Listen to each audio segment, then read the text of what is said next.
What's up guys, Ryan with Cycle News. We're somewhere a little bit different today, not Glen Helen, not somewhere down in SoCal. We're in the mountains of Italy at Crossodromo in City de Castella. I'm gonna pronounce that wrong, so sorry to all of our Italian viewers. We're here for the 2024 GasGas model launch. We rode all the enduro models earlier this morning, and then we spent the afternoon on the motocross bikes, the 4-stroke MCs and the 2-stroke MCs, as well as the EX cross-country models. We rode those on the motocross track here, which was super fun. A lot of different conditions that we would ride back home, but still a blast to ride. We're gonna break it down with some 2-strokes and some 4-strokes. We're gonna start on the MC 450.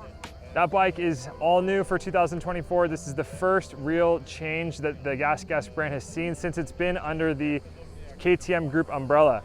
So what's changed? New frame, new swing arm, new engine, new bodywork. Same things that we saw with the KTM about a year ago. Same engine now for the GasGas, same frame. You have the different shock mount, so it's supposed to spread the load out differently. Instead of going up through the backbone of the frame, it goes down the sides of the frame. Get new wider foot pegs, a new engine. The bike has gained a little bit of weight. The GasGas is gonna be a little heavier, which is kind of a bummer because last year, the 250 and the 450 were the lightest bikes in the class with the light air fork and the old school KTM frame. So what are some of the differences that we notice riding these bikes than say something like the KTM? They're gonna be sprung a little bit softer. Now this is the air fork. This is the exact air fork on the WP exact air fork on both of these bikes. They come with the exact same setup, just different settings. And what I notice is the rebound and the initial hit of the suspension. When you go long on a jump, it doesn't spring back at you so fast like a race style KTM. It kind of absorbs the bumps a little bit better, especially we rode the track in the afternoon when it was a little bit worked in.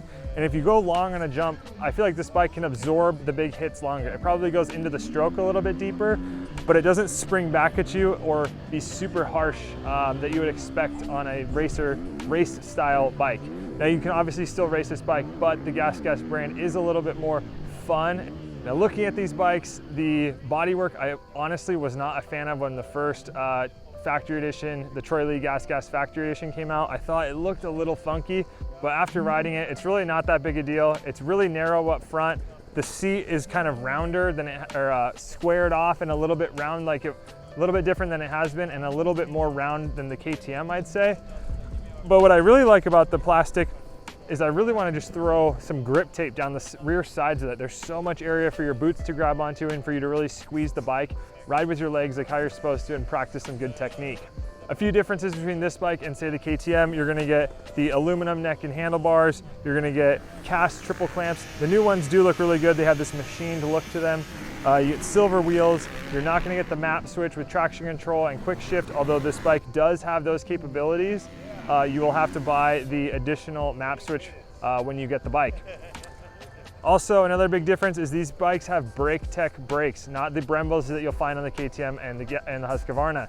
Now on the trail bikes, we didn't really notice that as much of a difference. It's a little bit slower speeds, but on some of the steep downhills, I did feel like these were a little bit not as great as say the Brembos. I feel like the Brembos have better stopping power. The clutch I feel like works great, and on the 4-strokes it's super light to pull.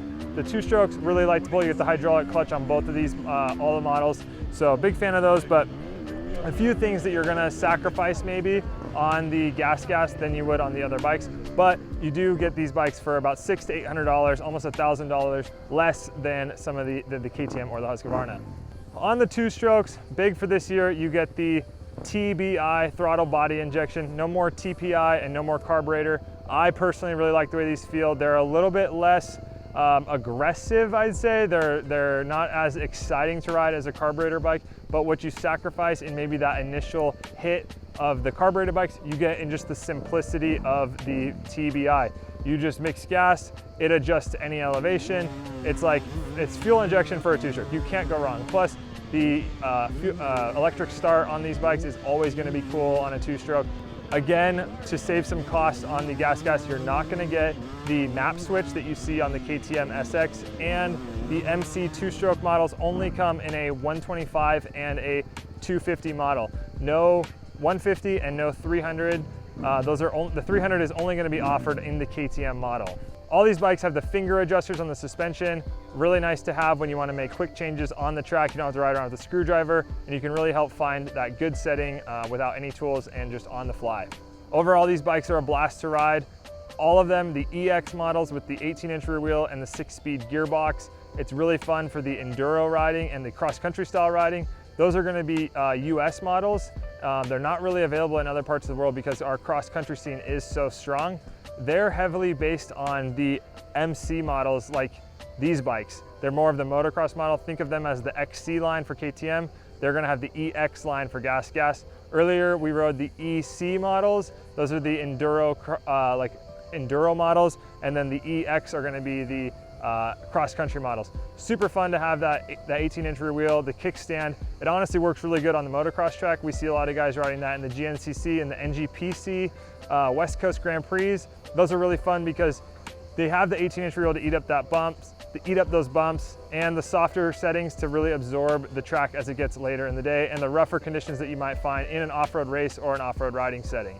With so many different models to ride today, I gotta let you know what my favorite one was. It's the MC 350F. I don't spend enough time riding 350s, and when I do, I have an absolute blast.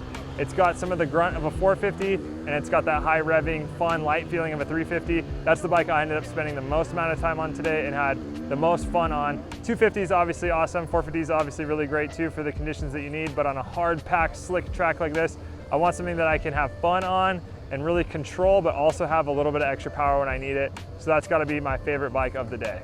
All right guys, I think that wraps it up for the GasGas MC and EX models. Super fun to come ride here in Italy. Thank you to everyone at Crossodromo for having us out here. Everyone from GasGas, be sure to like, follow, and subscribe. You'll be able to find a full write-up with spec sheet photos in the Cycle News magazine, available every Monday night for free at cyclenews.com. You can subscribe there and we'll deliver it straight to your inbox. Until next time guys, check us out on social media and we'll see you guys next time at the track.